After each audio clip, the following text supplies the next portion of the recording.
Ay, biyahe-biyahe na naman tayo. Drop lang natin ng estudyante. So, tutor ko kayo ngayon dito sa may Hong Kong. Para may idea kayo yung mga daan dito. So, let's go! Sa mga gustong mag-apply ng driver dyan dito sa Hong Kong,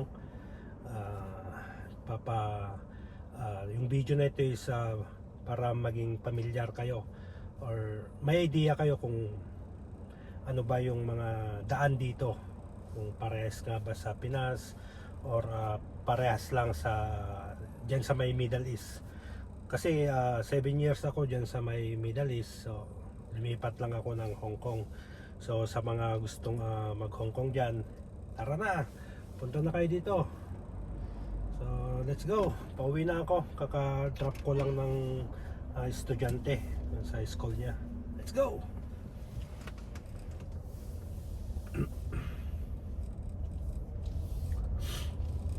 Simple lang naman yung buhay dito sa Hong Kong.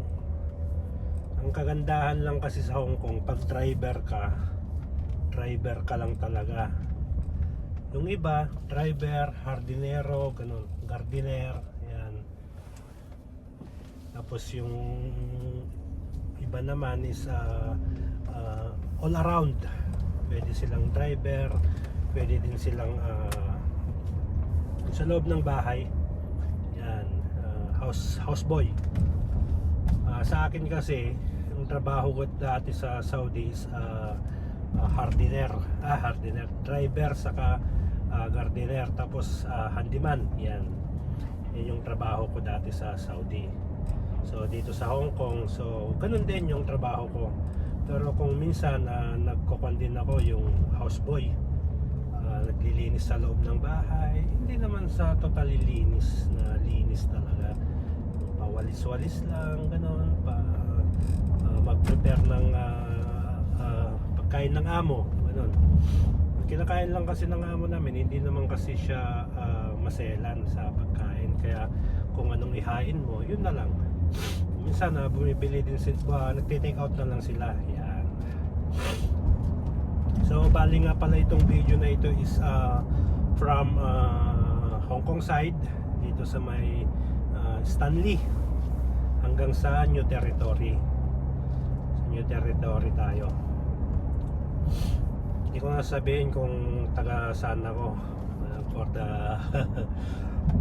kwan na lang, for the privacy purposes. Charot. Yan, ganito lang ang buhay ng driver dito. So since wala kasi yung kasama ko, so pagdating ko sa bahay is mag-prepare ako ng breakfast ng amo. Konji lang naman yan. Ayan. So bali pala yung daan dito sa may part ng Hong Kong side, dito sa may Stanley. Doon kasi nag-aaral yung bata eh. Sakto lang yung sasakyan dito. Hindi naman siya masikip, hindi naman siya maluwang. Sakto lang talaga. Kaya kapag nagmaniobra ka, talagang sakto lang yung space pa yun. Yan o, parang yan o. Kita nyo. So nandito pala tayo sa Bulubundukin. Mga bundok to. Yan. So magkano nga ba daw yung sahod ng driver dito sa Hong Kong? Ay kung baguhan ka at may lisensya ka na, pinakamababa na yung 10. Yan. Libre lahat, pagkain or tirahan mo. Tapos pagkuan naman, kapag sa'yo lahat, pinakamataas na yung sabi nila, ewan ko lang, hindi ko pa na-verify, nasa 22, ayan o, yung sinasabi ko, diba? Sakto lang yan. Diba? Sakto lang yung kuan nila. Hindi. Kaya kapag nagsalubong yung mga bus dito, talagang makikita mo na talagang nagbibigayan sila unti-unti. Yung isa pumapasok, yung isa parang yan o, retriever. ganito lang ang buhay ng driver.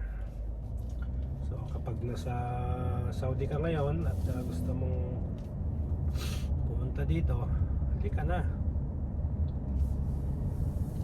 Yan. Ayan o, kikita nyo mga bulubundukin. Baguhan pa lang ako dito. Wala pa akong 1 year.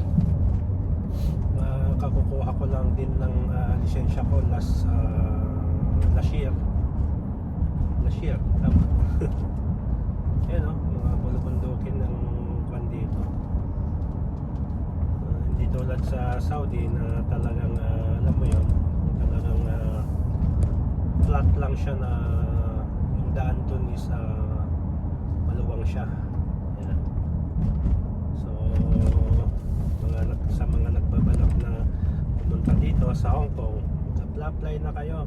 Madami dyan, madaming pwedeng pag-applyan sa mga online, sa mga site, mga groups. Yan. Kasi ako doon lang din ako nakita ng amo ko dito sa mga online. Bali ang ginawa ko lang is nag-post lang ako ng parang ads na Kosi, ganun. Driver ako dito sa ganito ng almost ganito, ganun lang. Tapos ang kaya kong gawin na trabaho is ganito, ganyan. Sa yun lang, ganun lang ang kwan mo. Tapos bahala ka na, dagdagan kung ano man yung kwan. Ay no, kung nakikita mo yung P doon, yan. Probationary yan for 1 year.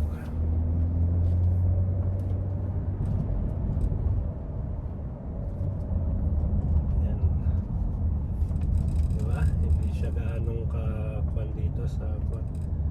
Talagang smooth lang yung pagpatakbo sa mga ganito. Pero mamaya pagka dadaan na tayo sa mga expressway, sa mga tunnel, yan, medyo kwan na din yung kwan natin. Medyo hindi naman sa kaluwangan, pero kwan lang yun, katamtaman lang doon. Mas maluwang pa rin yung kwan ng Saudi, Middle East. Talagang kahit mga nasa skinita ka man or nasa mga sabihin na lang natin na baryo, talagang maluwang yung daan doon. Hindi tulad dito na talagang hindi naman sa kwan, katamtaman lang naman yung luwang niya. Ay, katamtaman lang naman yung sikip niya, hindi siya ganun kakwan, kasikip.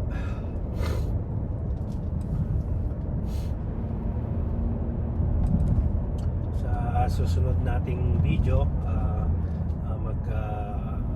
bibigay ako ng tip. Siyempre baguhan pa lang ako, siyempre nangangapa pa din ako, pero based lang sa aking experience, magbibigay tayo ng mga tip sa mga rules and regulation nila dito sa pagdadrive. Konting tip lang. Yan ang next video natin. So far, sa ngayon, ipapakita ko muna yung mga daan para sa ganon is maging familiar kayo kung nagbabalak kayong pumunta dito sa Hong Kong. Yan. Lahat naman ng bagay pwede mong matutunan. Meron pa nga yung baguhan lang na no experience talaga sa pagdadrive. Nakakakuan naman sila ng ayos. So bali yung kwan pala dito, yung monobela nila dito, hindi tulad sa Pinas or sa dyan sa may Middle East. Yung monobela nila dito is nasa right-handed, dito sa right, sa kanan, hindi tulad sa dyan sa Pilipinas or sa Middle East na nasa left yung monobela. Left, tama ba? Oh, ito yung left, ito yung right. Tama. right sila. Kaya kung pinapanood mo tong video na to, kung nasa left ka, nasa left yung monobela mo, dito nasa right, imaginein mo na lang. Yan, ganyan. So yung daan, ganun din, baliktad. Kung nasa left yung daan mo, dito, ay, tama ba? Oo, tama. Kung kapag nasa right ka, nasa left yung monobela, so nasa left din nasa right yung daan. Oo, tama. Nasa right yung yung gulo. Parang baliktad, basta ganun yan. Tapos kapag nasa right yung monobela mo, so nasa left yung way mo, yan. Parang yan, oh, ganyan. Parehas lang din, parang magkabaliktad lang. Yan. Yan, medyo palabas na tayo dito sa may bandang Hong Kong side. Sa Hong Kong side kasi tayo, kasi tatlo yung parang sinasabi nilang na-divide yung Hong Kong. Meron siyang tinatawag na Hong Kong side or Hong Kong Island, tapos Kolong side or Kolong Island yata yun. Tapos meron New Territory. Tapos meron pa isa yung Lantau yata yun, Lantau Island. Yan. Pero parehas lang din. Parang dinivide lang. Ayan. Dito lang yung pagdating dito sa may parang mga bundok-bundok ng kwan, nasa two-way lang talaga yung kwan nila, yung daan. Tapos kapag medyo sabihin na natin na nasa bayan ko or mga bayan, nasa tatlo, ganun, tatlo, apat, ganun.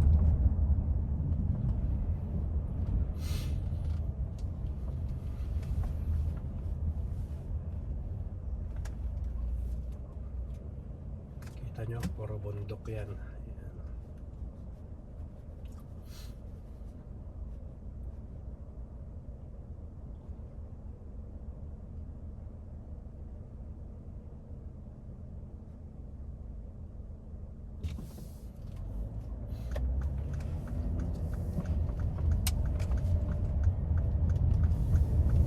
So, nandito na tayo nakalabas na tayo ng bundok. So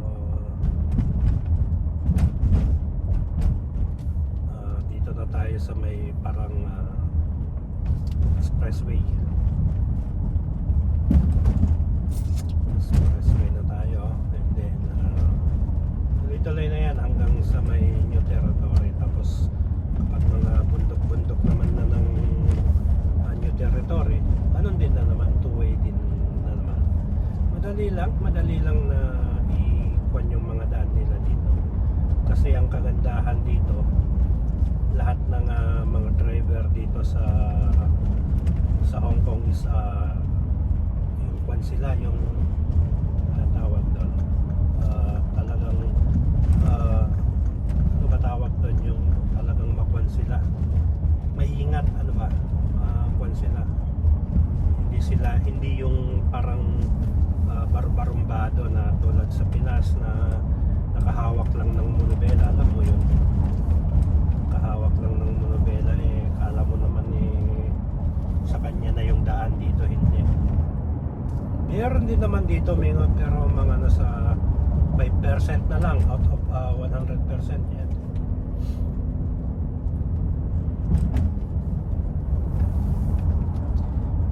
Kagandahan dito pag makahanap ka ng amo mo, tapos first na trabaho mo muna is sabihin na natin na gardener ka muna or yan, yung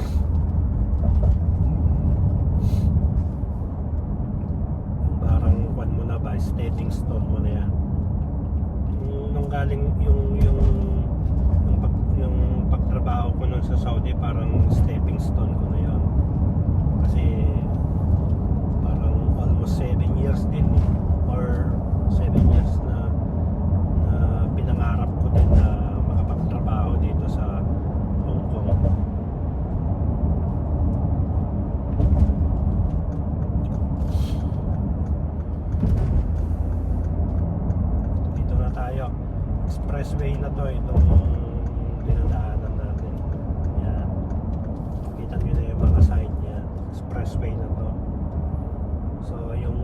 tunnel dito. Itong may madadaanan tayo na unang tunnel.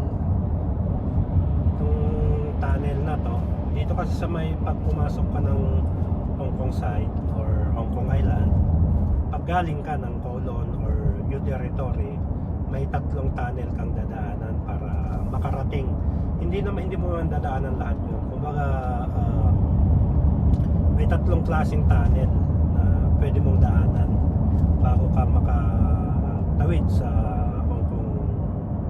Hong Kong side or Hong Kong Island. Yun yung tinatawag nilang Eastern Tunnel, tapos Western Tunnel, tapos Cross Harbor Tunnel. Yan. Bago ka makapasok ng Hong Kong side or makalabas ng Hong Kong Island or Hong Kong side. Yan. Yun yung mga tunnel na dadaanan mo.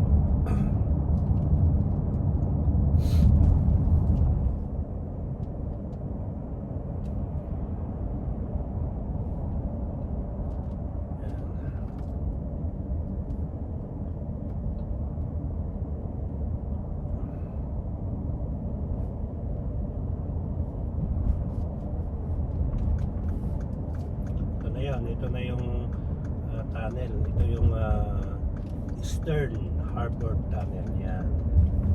So bali ang pan nito is nasa ilalim siya ng tubig. Nasa ilalim to ng tubig, yung tunnel na to. Tapos yung ibang tunnel naman is nasa bundok. Pero ito tubig to. Sa ilalim ng tubig to. Itong tunnel na to. Pagpapasok ka ng paglalabas ka ng Hong Kong Island or papasok ka ng Hong Kong Island, galing ka ng New Territory or Kowloon side. Yeah. Tapos meron pang isa na wala na pala. Ito lang talaga. Pala yun sa MTR pala yun, sa mga train. Pagpapasok ka naman ng Hong Kong Lantau Island, ang madadaanan mo naman is tulay lang. Yun yung tulay na iconic na tulay. Pero ito tubig talaga to. Sa ilalim to ng tubig. Yan. Kita nyo naman, parang pan lang.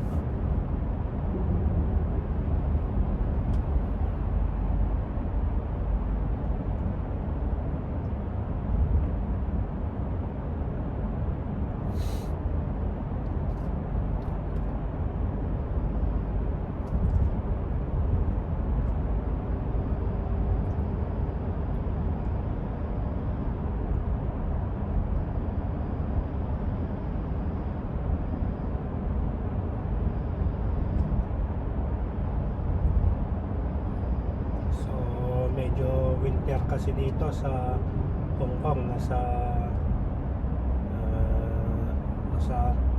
16 na yung lamig, 16 degree. Nasa man tayo ng winter.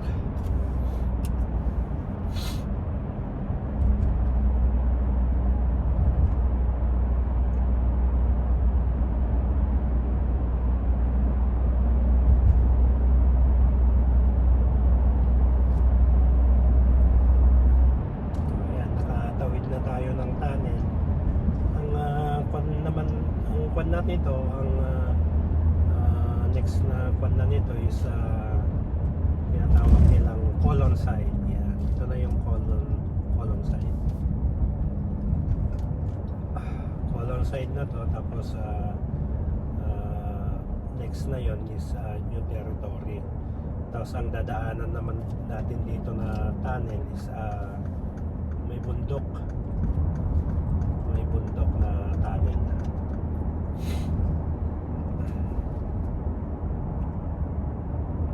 Yan, sobrang traffic rush hour kasi. Yan, para maging pamilyar kayo sa mga daan dito sa Hong Kong, sa mga nagbabalak dyan na gustong mag-apply or magtrabaho dito sa Hong Kong.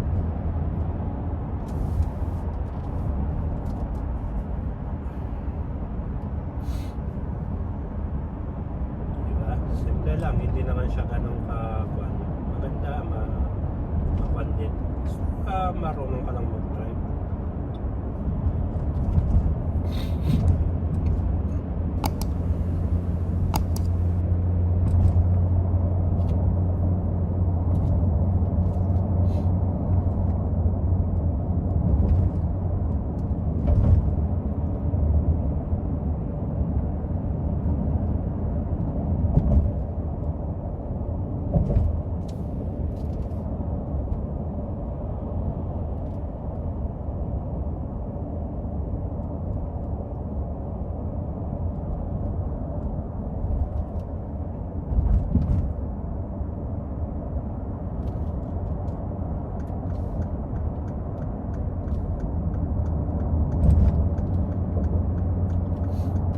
Ganyan lang yung mga daan dito, tulad niyan na tatlo, 3 lane. Parehas lang din yan sa mga ibang lugar tulad ng Middle East, 'di ba? Kapag nasa Middle East ka, kapag nasa left lane ka or yung itong near side lane na tinatawag dito sa side na ito, dito sa pwesto ko, ito lang yung parang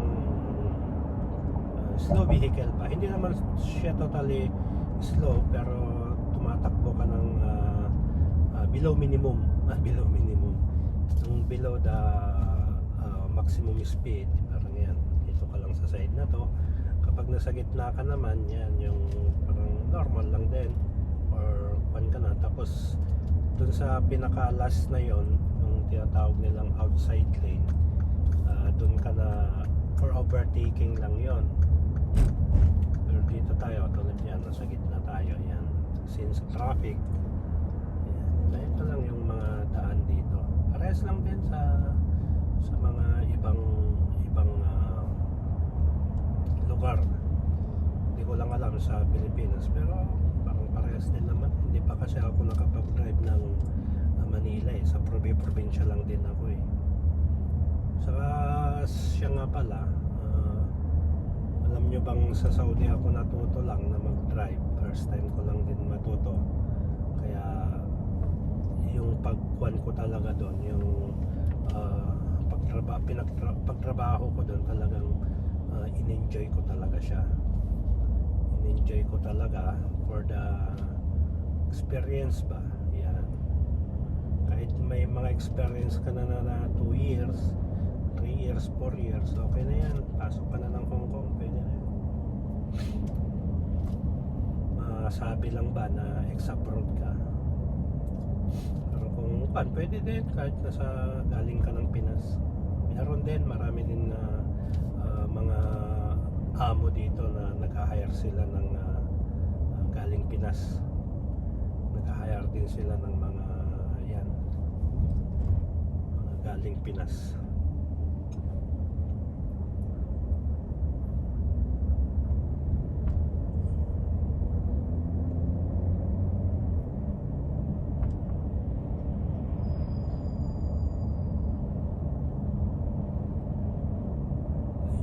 Shower na yun itong natin, itong video na to.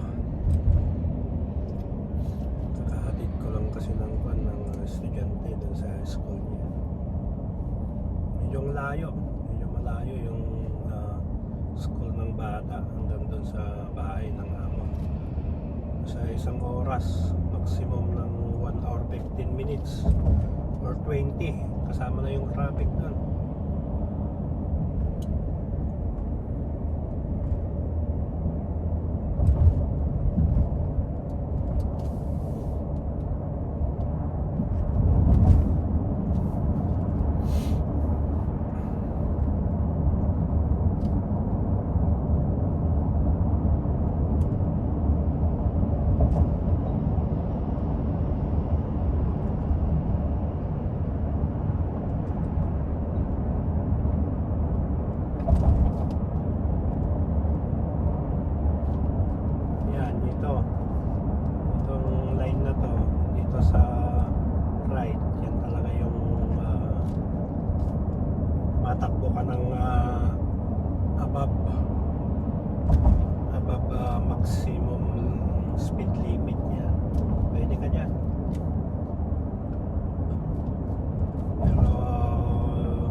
saka medyo magkuhan dito, may strict sila, hindi tulad sa Saudi dati.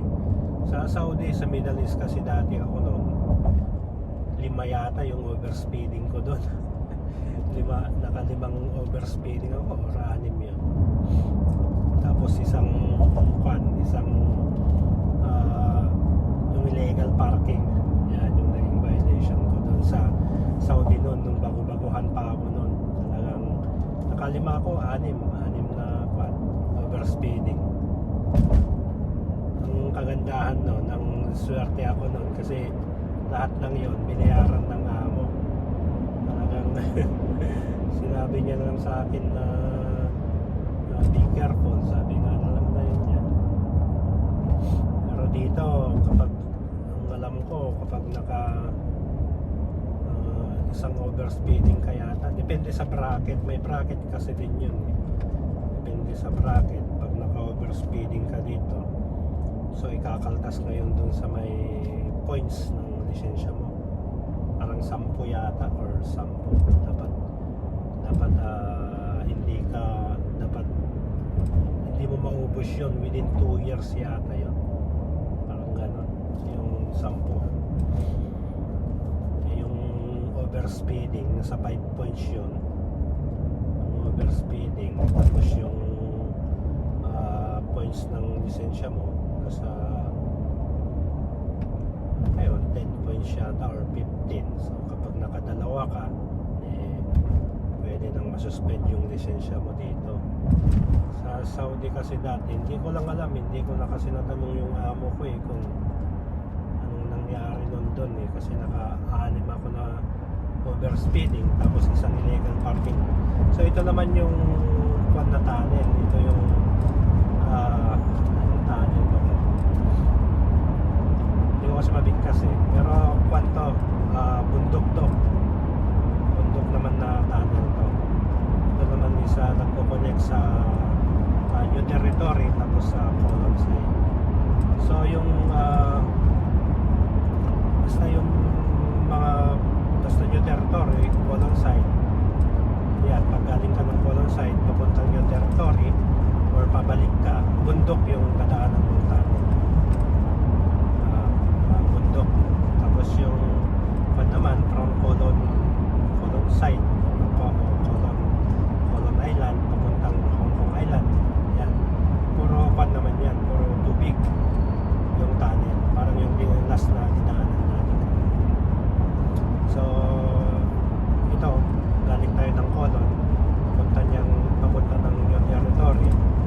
So na yan, bundok na yan, kahit saan meron ka ding 3 dadaanan dito,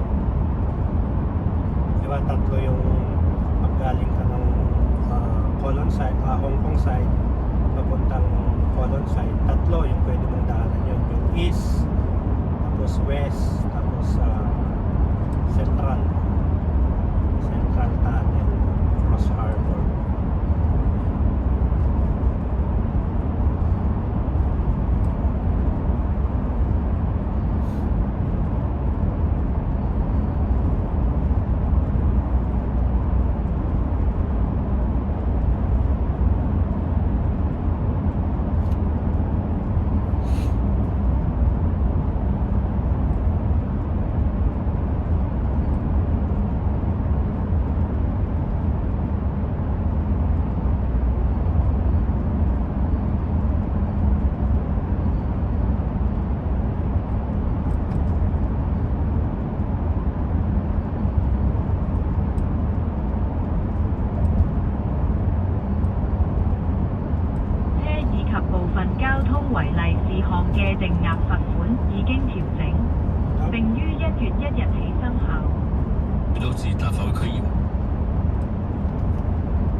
video natin, gagawa naman ako ng dadan tayo sa mga ibang tunnel.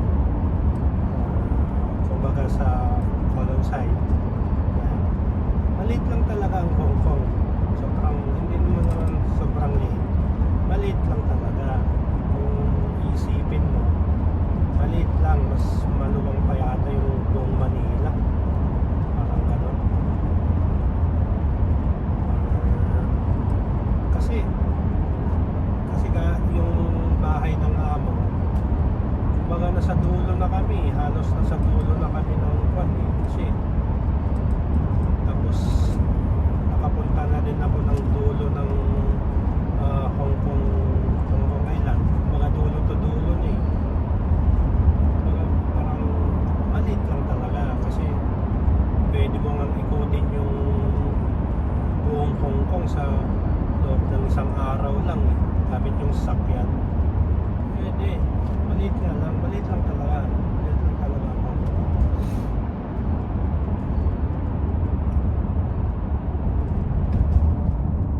So yan. Nandito na tayo sa may new territory. Ito na yung new territory. So, diba, dalawa lang yung tunnel na nadaanan natin.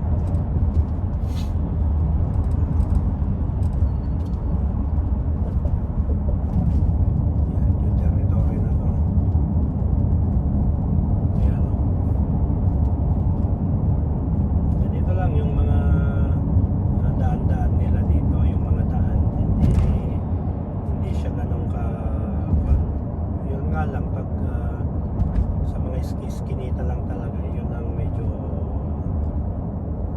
parang feeling mo mahirap na lalo pag pero pag driver ka naman okay naman,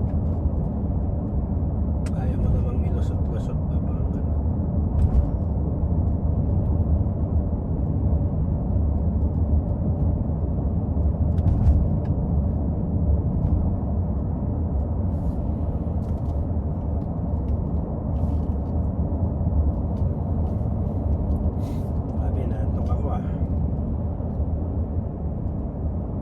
Ako kasing nagigising tapos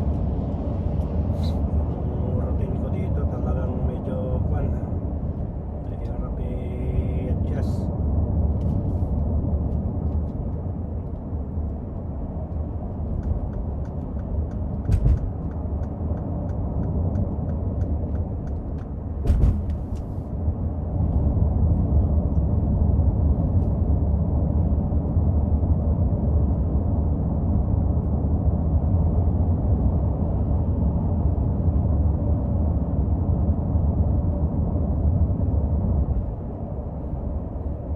Simple lang yung mga kwan nila dito, hindi siya ganun kahirap, hindi siya ganun kadali mga daan nila dito.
Ay, buhay ng driver dito sa Hong Kong.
nakakapagod araw-araw.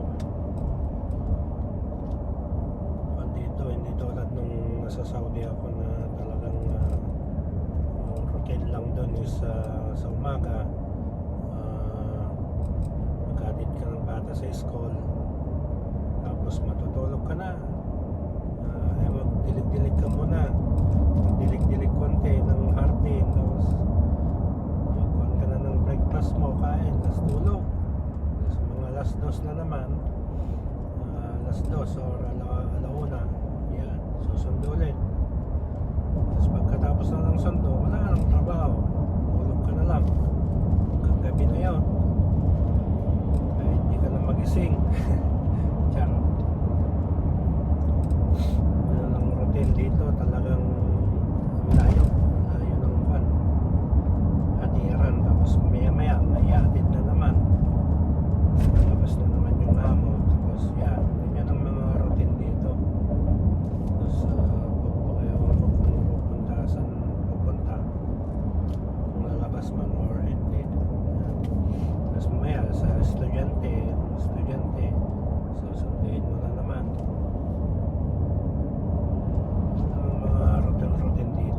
Dito na tayo, dito sa may sa amin.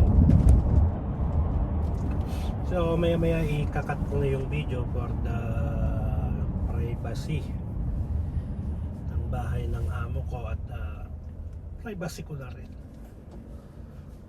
So